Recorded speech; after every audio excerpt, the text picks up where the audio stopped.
જય શ્રી કૃષ્ણ, સ્વાગત છે તમારું આરબી ઠાકોર કુકિંગ ચેનલમાં। તો આજે આપણે બનાવીશું ગવારની કાચરી। એના માટે મેં અહીંયા 500 ગ્રામ ગવાર લઈ લીધો છે અને આ રીતની જાડી સીંગ લેવાની।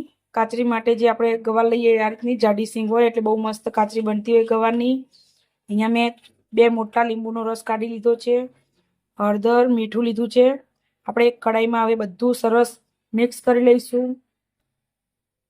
તો મેં અહીંયા ગવાર બધો કઢાઈમાં લઈ લીધો છે।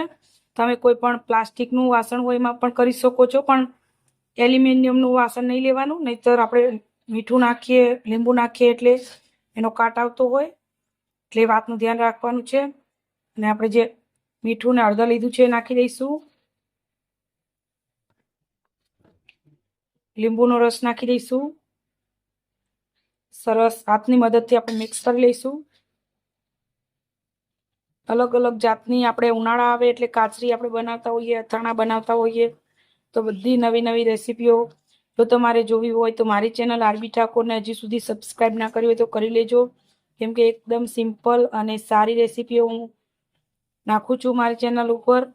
તો મારી ચેનલને જરૂરથી સબસ્ક્રાઈબ કરજો અને હજુ સુધી જો બાજુમાં આપેલું બેલ આઇકન જરૂરથી દબાવજો, જેથી કરીને મારા નવા વિડીયો તમને સૌથી પહેલાં જોવા મળે। આ રીતે આપણે સરસ મિક્સ કરી અને આપણે ઢાંકી અને આખી રાત માટે મૂકી દઈશું। અને જો તમારે ટાઈમ ના હોય, આખી રાત માટે ના મૂકવું હોય, તો 2 થી 3 કલાક માટે મૂકી દેવાનું, એટલે સરસ આમાંથી પાણી છૂટું પડી જશે। અને જો તમારી પાસે કેરીનું જો તમે અથાણું બનાવ્યું હોય ને ખાટું પાણી હોય તો એ પણ તમે નાખી શકો છો, તો તમારે લીંબુ નાખવાની જરૂર નથી। અને જો કાળા મરીનો પાવડર નાખવો હોય તો પણ તમે નાખી શકો છો, પણ હું અહીંયા કાળા મરી પાવડર નથી નાખવાની, ખાલી હળદર અને મીઠામાં જ આ રીતે ગવારને પલાળું છું। આ કાચરી આપણે દાળ ભાત કે એવું કંઈ બનાવ્યું હોય અને સાથે જો આપણે પીરસીએ તો બહુ જ મસ્ત લાગતી હોય છે ખાવામાં। અને અત્યારે ગવારની પણ સિઝન છે અને સરસ જાડી જાડી સીંગ હોય એવી લેવાની। આપણે સરસ બધું મિક્સ કરી લીધું છે, હવે આપણે ઢાંકી અને આખી રાત માટે રહેવા દઈશું। તમે જોઈ શકો છો આપણા ગવારમાં સરસ હળદર મીઠું ચડી ગયું છે। આપણે આખી રાત માટે પલાળીને રાખ્યો હતો, કેટલું બધું પાણી અંદર છૂટું પડ્યું છે તમે જોઈ શકો છો।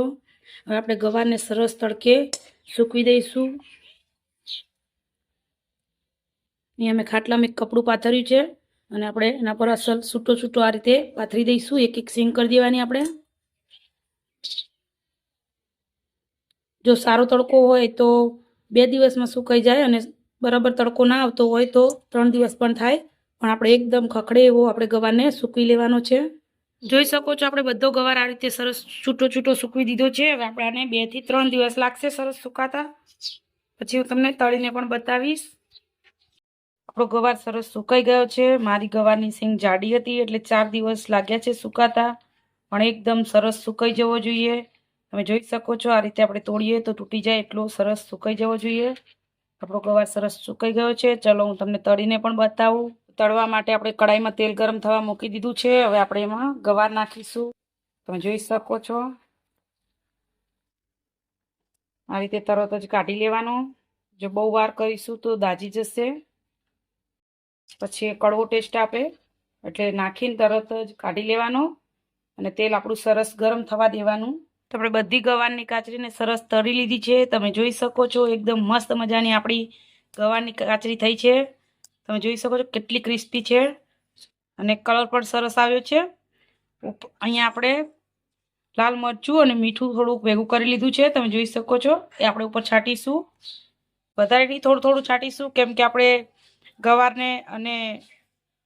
ગવારને આપણે હળદર મીઠામાં હાથ્યો તો એટલે મીઠું સરસ ગવારમાં ચડેલું જ છે, પણ ઉપરથી આપણે થોડુંક છાંટીશું જેથી કરીને સ્વાદમાં બહુ મસ્ત લાગે। તો તૈયાર છે આપણી ગવારની કાચરી, જે તમે ગમે ત્યારે તળીને ખાઈ શકો છો અને બહુ જ મસ્ત લાગે છે। તો તમે પણ એક વખત આ રીતે ગવારની કાચરી ઘરે જ બનાવજો અને મને કોમેન્ટ કરીને કહેજો કે તમને મારી આ રેસીપી કેવી લાગી। અને જો તમને મારી રેસીપી ગમે તો લાઇક, શેર ને સબસ્ક્રાઈબ કરવાનું ભૂલતા નહીં। આવજો ને જય શ્રી કૃષ્ણ।